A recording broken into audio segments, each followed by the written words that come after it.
কাল রয়েছে ঝুলন, আর আজকে আমি হচ্ছে দোলনাটাকে একটু ডেকোরেশন করার জন্য বসে গেছি। তো আগের যে ডেকোরেশনটা ছিল সেটা আমি খুলে দিয়েছি। আর এরপর দেখো আমি এবছর এমনি একটু হালকা, যেহেতু সময় নেই তাই একটু অল্পের উপর দিয়েই ডেকোরেশনটা করব।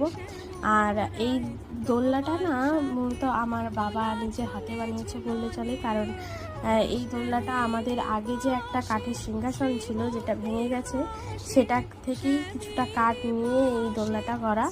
তো এই দোলনাটা আগের বছর আমি রং করার কোনো রকম সুযোগ পাইনি, তাই এবছর রং করে দিয়েছি এবং তার উপরে রেড দিয়ে একটু ডিজাইন করেছি। এটাতে আগে থেকে যেহেতু কাঠের ডিজাইন ছিল, আমি বেশি কোনো ডিজাইন করতে পারিনি, তার উপরেই আমাকে ডিজাইন করতে হয়েছে।